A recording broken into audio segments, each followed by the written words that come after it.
حنا جايين من كل مكان للصويرة زينة البلدان.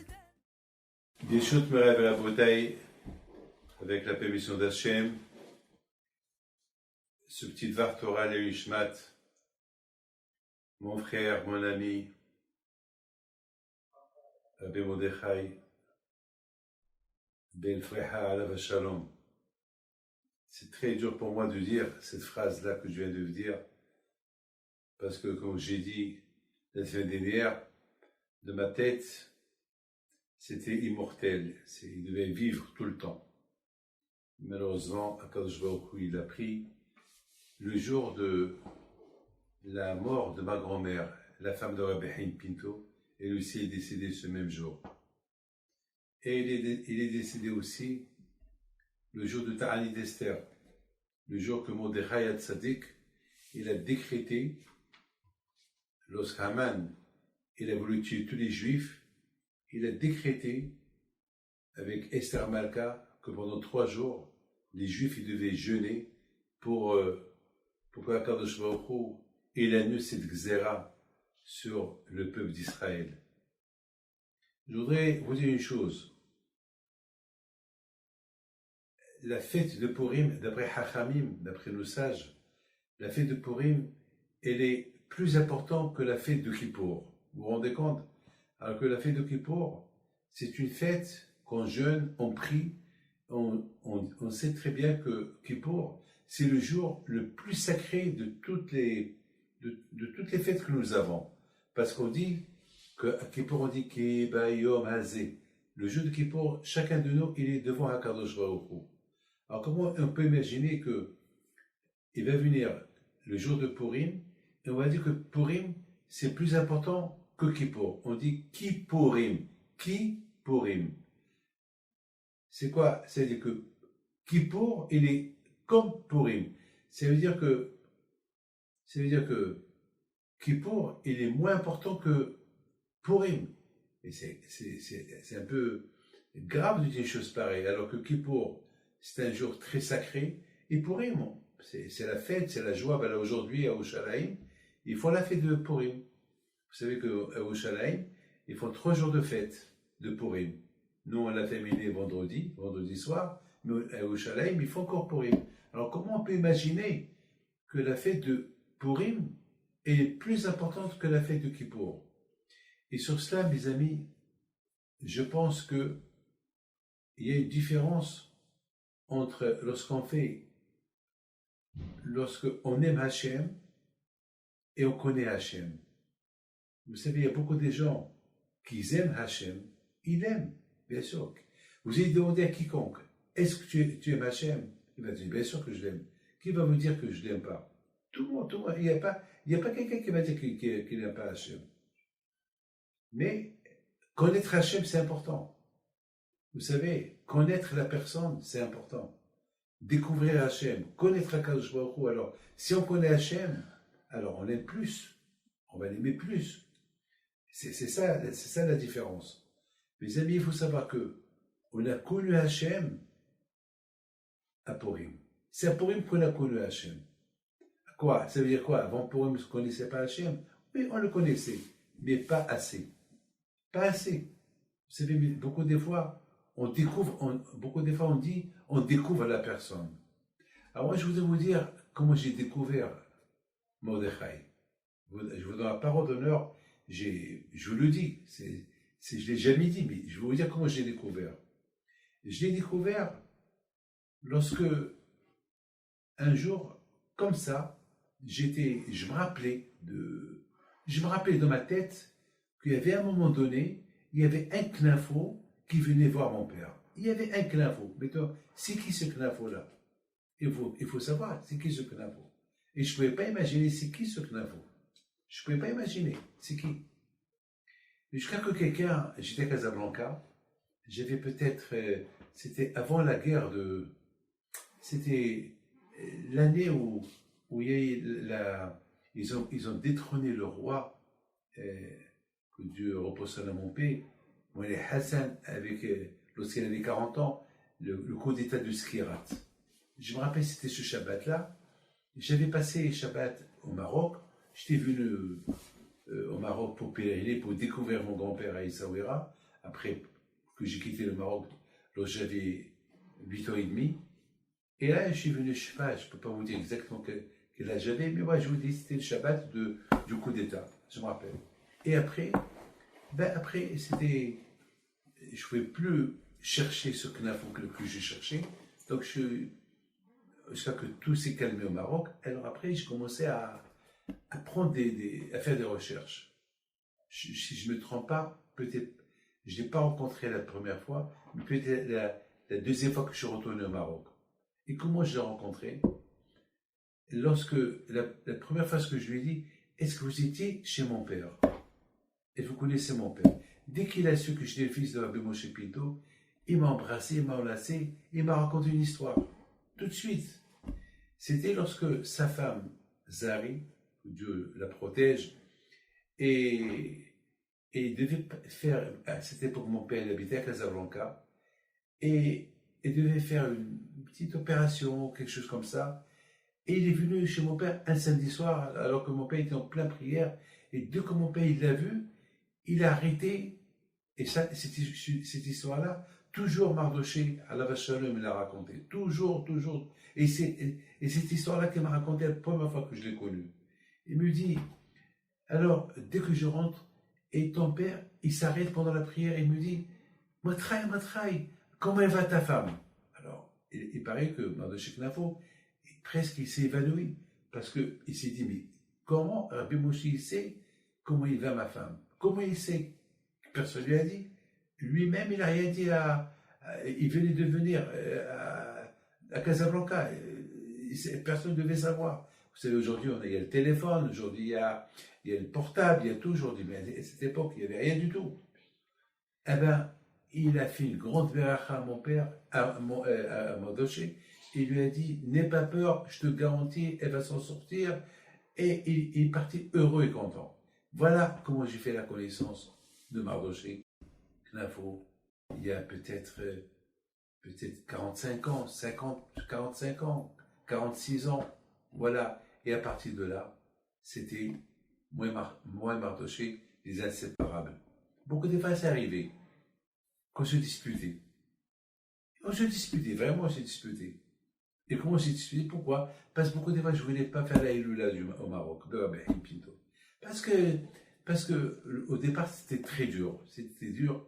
Et Mardoché à la Vachal lui disait, David, tu vas voir, il faut commencer. Si tu ne commences pas, il faut le commencer. Et tu vas voir, les Anara, bon, je l'ai écouté. Donc, je peux dire une chose, que connaître la personne et aimer une personne, c'est pas facile. C'est pas exactement pareil. Comme je vais vous dire, vous savez, il y a beaucoup de divorces aujourd'hui.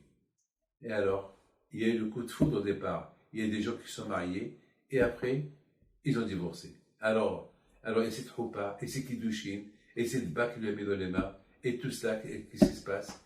Eh bien, mes amis, parce qu'ils ne la connaissaient pas. Beaucoup des fois, on ne connaît pas la personne avec qui on se marie. Oui, il y a ce qu'on appelle le coup de foudre, oui. On tombe amoureux d'une femme, et voilà, on se marie. Mais c'est pas ça qui va faire d'un mariage une éternité. Non, il faut déjà connaître la femme. Lorsqu'on connaît la personne, et après on l'aime, alors il y a une raison pour qu'on aime la personne. Ben exactement, Akadosh Baruch Hu, beaucoup des femmes, Akadosh Baruch Hu, il dit la phrase suivante. Lorsque Hachem il a envoyé Moshe Rabbeinu pour libérer les Juifs de l'Égypte, Akadosh Baruch Hu, il a dit à Moshe Rabbeinu, Moshe, ça ne va pas être facile pour libérer les Juifs de l'Égypte.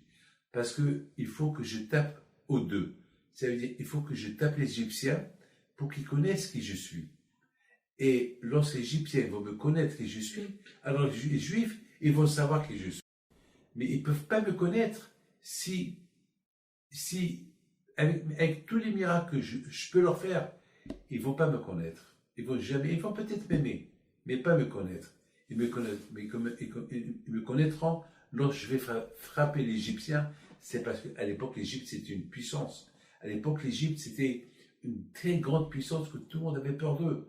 Alors, vous imaginez que les Égyptiens, que eux, ils dominaient les Juifs, ils étaient esclaves chez eux, et maintenant, voilà, ils vont recevoir des coups, Hachem il va les humilier, Hachem il va humilier Paro, Hachem avec les 10 plaies, Dan, Tzfadea, Dan, Kinim, Arov, Devek, Shehin, Dava de coups que Hachem a donné aux Égyptiens pour que les Égyptiens, ils ont connu la cache. Écoutez très bien quelque chose que je vais vous dire maintenant. Vous savez que la dernière plaie de Makat Bechorot, Akash Baruch dit Moshe Rabbeinu Moshe, avec tous ces 9 plaies qu'ils ont reçues, il reste la plaie fatale. La finale, c'est Makat Bechorot. Avec là, ils vont me connaître qui je suis, et là, ils vont tout de suite vous libérer de l'Égypte. Mais la Torah s'écrit que lorsque Makat Bechorot est tombé sur l'Égyptien, c'est écrit qu'en Égypte, il y avait des cris de partout. Et c'est écrit que Paro, il s'est levé du lit. Alors, il y a une question qui se pose. La question extraordinaire. Comment Paro est parti au lit? Comment Paro est parti dormir? Comment il est parti dormir? Il sait que lui, il est un premier-né. Il sait que, jusqu'à maintenant, tout ce que Moshe Rabbeinu, il a dit, il a prédit, ça s'est arrivé. Et si Moshe Rabbeinu a dit que ce soir, il va avoir Makat Bechorot, il va avoir Makat Bechorot. Alors, comment est-ce possible qu'il est parti au lit? Et lorsqu'il a entendu les cris, il s'est levé du lit, il voit tous ses enfants, tous les premiers-nés sont morts. Et c'est là qu'il est parti chez Moshe et lui dire, quittez mon pays. Alors, la question est, comment il est parti dormir? Est-ce que là, il s'est Hachem Yishmor, lorsque, au moment que Alav Shalom Mardoché, Alav Shalom, lorsque elle m'a appelé Sandra, que le bon Dieu lui donne un bon mazal, lorsqu'elle m'a appelé, elle m'a dit, Rabbi David, on nous a appelé, on nous a dit de venir. Rabbi David, est-ce que vous imaginez à cet instant-là ce que moi j'ai senti? J'ai senti exactement ce que j'ai senti lorsque j'étais devant ma mère. Et je disais, c'est pas possible. Ma mère va jamais mourir. On peut pas, lorsqu'on aime quelqu'un, on peut pas l'imaginer qu'elle va mourir. On peut imaginer tout le monde qui va mourir, que Dieu préserve, mais pas quelqu'un qu'on aime, quelqu'un qu'on le connaît, quelqu'un qu'on a partagé une vie. Vous savez, avec Mardoché, on restait réveillés jusqu'à 1h, 2h, 3h du matin. Sauf que mon père, lorsque mon père est venu au Maroc pèleriner, il s'est levé au milieu de l'année pour aller étudier. Il me voit dans la chambre. Il y avait là-bas Mardoché et sa femme et moi dans la chambre. On parlait du vrai Torah. Et chaque fois, il disait, mais David, et les deux répondaient à mon père, non, mais Moshe, il nous raconte des divrei Torah. On kiffe les divrei Torah. C'est comme ça que j'ai grandi avec eux. Alors, imaginez-vous ce fameux mardi soir, lorsque Sandra m'a appelé, et lorsque aussi Zaria m'a appelé. Est-ce que vous pouvez imaginer que rarement il va aller dormir? Jamais. Pourquoi? C'est son père. Comment il peut aller dormir, même s'il n'a pas dormi une semaine? Alors, c'est ça la question. Comment est-ce possible que Paro est parti dormir? Il sait que ce soir, ça va être une catastrophe pour lui. Comment il est parti dormir? Eh bien, de là, on apprend que Paro ne connaissait pas assez Hachem. Et c'est ce que Hachem il a dit. Il a dit à Moshe Rabbeinu, jusqu'à que je lui donne ce coup-là de Makat Bechorot, c'est là qu'il va connaître qui je suis. Et c'est là que les bénis Israël aussi vont connaître qui je suis. Mes amis, je voudrais vous dire quelque chose. Il y a connaître Akadosh Baruch Hu, c'est une chose.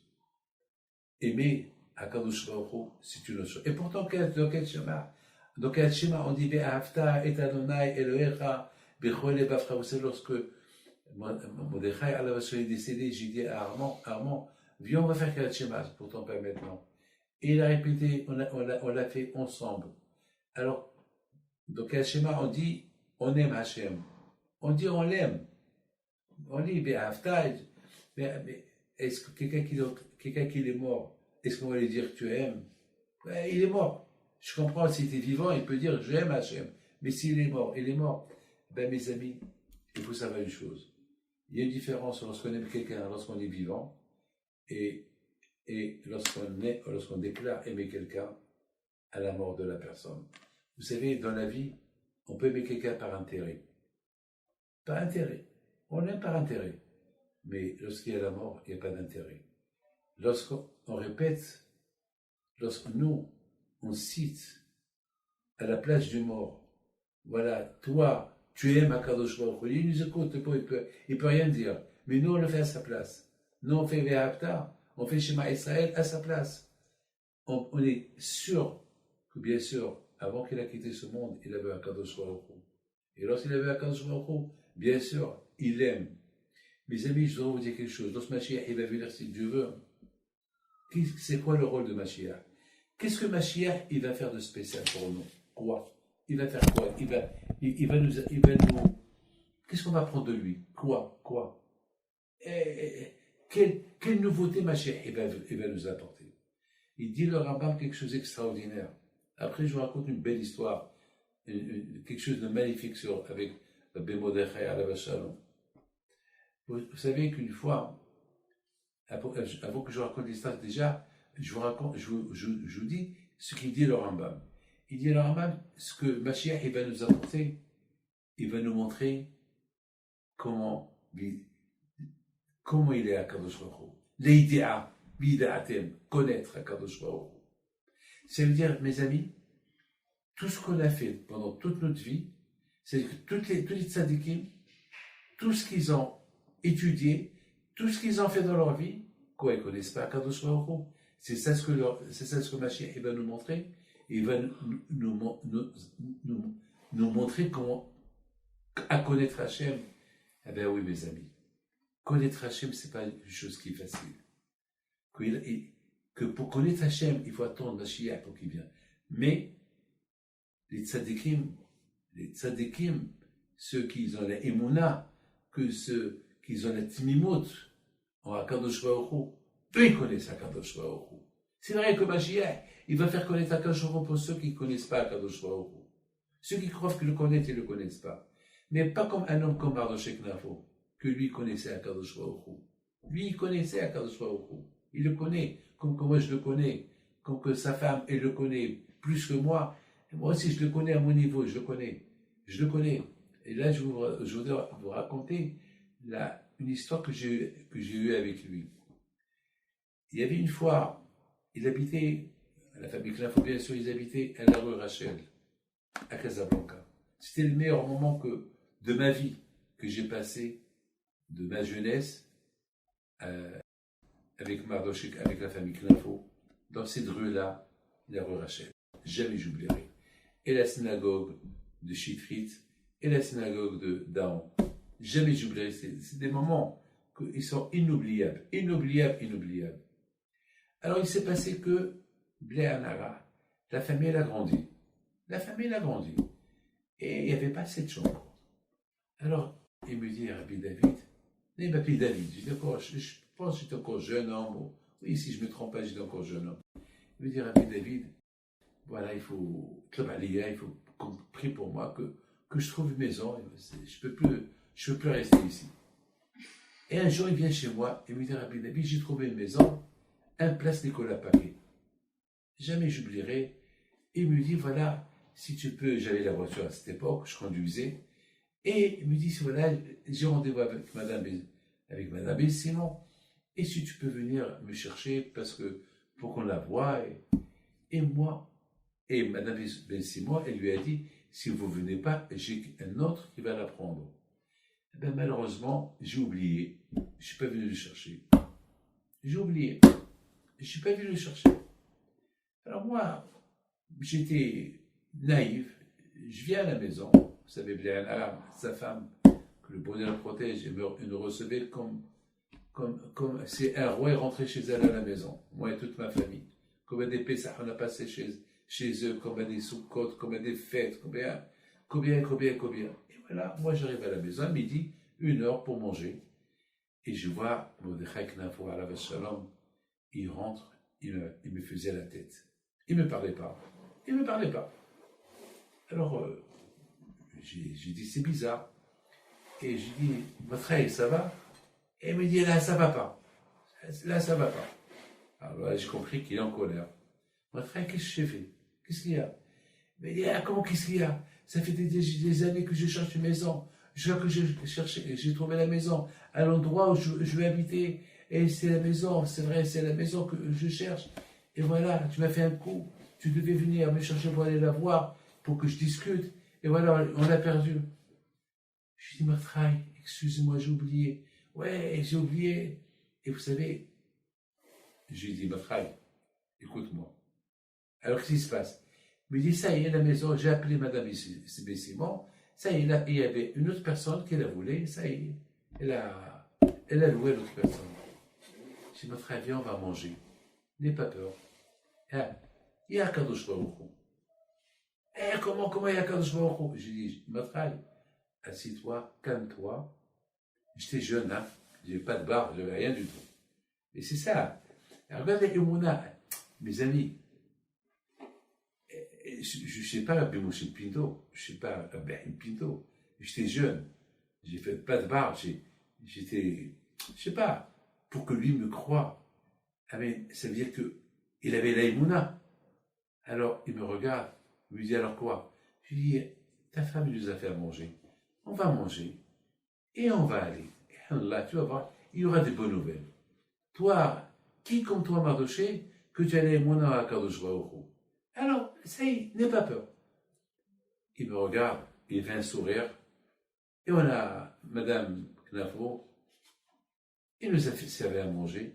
Madame Knafo aussi, elle faisait un peu la tête, parce que, quand même, la pauvre, elle cherchait une maison, voilà qu'elle trouvait une très grande maison, une belle maison, et voilà, elle a un problème. Bon, on n'a rien dit. Alors, on a mangé pisquette, on a un repas silencieux, personne ne parlait, mais de temps en temps, il me regardait avec ses yeux, avec un petit sourire, parfois tantôt en colère, tantôt. Mais je l'ai rassuré. Maintenant, moi, j'étais rien du tout.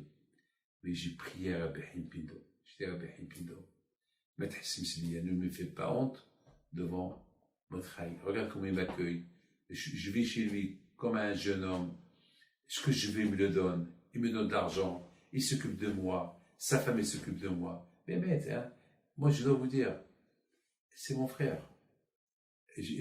Les sentiments que j'ai pour lui, c'est pas les mêmes que j'ai avec ma famille. Je vous le dis. C'est quelque chose de spécial. Et je peux même vous dire, je lui dois tout. Ouais, je vous le dis, hein. J'ai pas honte de le dire. Je lui dois tout. Je lui dois ma femme. Je lui dois mes enfants. Je lui dois mes yeshivot. Voilà, derrière moi, vous voyez tous ces yeshivot. C'est à lui. Je peux vous dire, c'est à lui. Parce que c'est lui qui m'a encouragé. C'est lui qui me poussait choses. Jusqu'à un jour, mon père lui a dit, Bemotrel Aziz d'y aller. Ne l'écoute jamais à ce David-là. Si un jour il te dit, ne fais pas la tu l'écoutes pas. Tu l'écoutes pas. Et tu l'écoutes pas. Et tu lui fais la guerre. Et s'il veut pas venir, tu lui fais la guerre. Et c'est comme ça qu'il a fait. Bemotrel, il a suivi à la lettre ce que mon père Lavacham il lui a donné comme consigne. Et bon, c'est bon, donc finalement, il est parti au travail. Écoutez bien l'histoire. Le soir, il vient, il me parle pas. Il me parle pas. Je dis, votre travail, qu'est-ce qui se passe? Alors la maison, ils t'ont appelé pour la maison? Il me dit, Amada, quelle maison? Ben la maison de M. Bessoussan, de M. Simon. Ça y est, si Dieu veut, ils vont te la donner. Ah là, cette maison, c'est quelqu'un d'autre qui l'a pris. Alors, je lui dis, mon travail, ce qui appartient à César reviendra à César. C'est ta maison. Et n'aie pas peur, c'est à toi. Après, il m'a fait un grand sourire. Il m'a dit, Rabbi David, alors viens, on va aller la voir, parce qu'elle m'a appelé Madame Bessie, moi, cet après-midi. Elle m'a dit que les gens qui devaient la prendre, ben, ils devaient partir d'urgence au Canada, et ils sont retournés vers moi. Alors, on va aller la voir.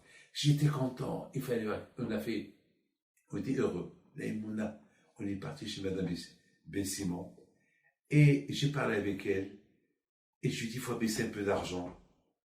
Et voilà l'histoire que jamais j'oublierai. L'aïmouna de cette famille. Surtout, ils vivaient par l'aïmouna. C'est une famille qui vit par l'aïmouna. Jamais j'oublierai. Pendant les moments les plus durs, les moments que les médecins, ils ont dit à la famille Knafo, c'est fini, il n'y a plus rien à faire. Ce fameux mardi soir, c'est fini. Les machines, son corps, il ne fonctionne plus, c'est fini. J'ai parlé carrément, il m'a dit pareil, c'est fini. Mais tout de suite, une fois qu'on m'a annoncé que l'année Shama est montée chez Akadosh Baruch Hu, qu'est-ce qu'elle me dit, Madame Knafo? Eh ben, on a fait on a tenu jusqu'à la fin. Et c'est Akash Baruch qui a gagné, il a pris. Et jamais j'oublierai cette phrase. Et voilà, voilà. Mais ce qu'il a laissé à sa famille, Naïmouna, que ce soit Fabienne, que ce soit Sandra avec son Télim, que ce soit Thérèse, que ce soit Armand, Isaac Leto, que ce soit David, Bléanara, que je veux vous dire, jamais ils oublieront les paroles et les phrases de leur père. Ça, c'est des choses, parce que leur père, il connaissait, il était pas rabbin, il n'avait pas une barbe, il était pas, mais il était sadique à sa façon. Lui, il connaissait Hachem. Il y a beaucoup de gens qui ont la barbe, ils ne connaissent pas Hachem. Ils aiment Hachem. Et lorsqu'ils ont un problème, ils craquent. Ce n'est pas le cas de Mardoché. Chez lui, lorsqu'il avait un problème, il ne craquait pas. Il va maintenir. Lorsque moi, je lui dis, n'aie pas peur à la maison, j'étais jeune encore, il aurait pu ne pas me croire. Mais il avait l'aïmouna. C'est l'aïmouna. Connaître. Rabotaï, le miracle de Purim, je termine, le miracle de Purim, c'était quoi? C'était que, jusqu'à maintenant, écoutez, depuis la sortie de l'Égypte, jusqu'à Purim, ils aimaient Hachem, mais ils ne le connaissaient pas. Quand est-ce qu'ils ont découvert Hachem? C'est à l'époque de Mordechai et Esther. À l'époque de Mordechai et Esther, au moment qu'ils ont vu que Haman, il veut tuer tous les Juifs, mais Na'av et Azaken, les jeunes, les vieux, les jeunes filles, les jeunes hommes, les vieilles, les vieux, tout le monde, Biom Ehad, le jour de Purim, tout le monde. Là, ils se sont dit, de toute façon, on est mort, bien on va faire un petit bilan. Qu'est-ce qu'on a fait depuis qu'on a reçu la Torah? Depuis la sortie de l'Égypte. Et on va faire un bilan. Et le bilan qu'ils ont fait, c'est un bilan catastrophique. Un bilan que, soi-disant, ils aiment le bon Dieu, mais ils ne le connaissaient pas. Ils ne le connaissaient pas assez. Mehmet, je vous le dis, ils ne le connaissaient pas assez. Beaucoup de fois aujourd'hui, on voit, on a des amis, très bien, mais ça va, on est des amis, mais on se connaît pas. Je vous donne un part d'honneur. Il y a beaucoup de couples qui divorcent. Est-ce qu'ils se connaissent? Non, ils ne se connaissent pas. Mais ils se sont aimés. Oui, ils se sont aimés. Ils ont cru le coup de foudre. Ils ont cru qu'ils aimaient leur femme. Et ils ont des enfants. Mais ce n'était pas assez, parce qu'ils ne l'ont pas connu. Lorsqu'on connaît la personne avec qui on est marié, on la connaît, on ne peut pas le divorcer. C'est impossible. Lorsqu'on la connaît, ça y est, on ne la divorce plus. Au moment qu'on connaît Hachem, Vida'atem qui est Hachem, et que vous saurez que je suis Hachem, on ne se sépare plus de lui, ça y est. Et les Juifs, ils ont pris conscience que maintenant, ils aiment Hachem, et ils ont compris qui est Hachem, ils ont compris à le connaître. Alors là, lorsqu'ils ont compris à connaître Akadosh Baruch Hu, alors le miracle, il est venu. Et qu'est-ce qui s'est passé? Eh bien, il s'est passé que Vena Afochou, tout s'est renversé. Haman était pendu, ses enfants étaient pendus, Mordechai a pris sa place, Esther est devenue plus qu'avant, et beaucoup de gens qui ont commencé à se convertir au judaïsme, ils ont vu ce miracle-là.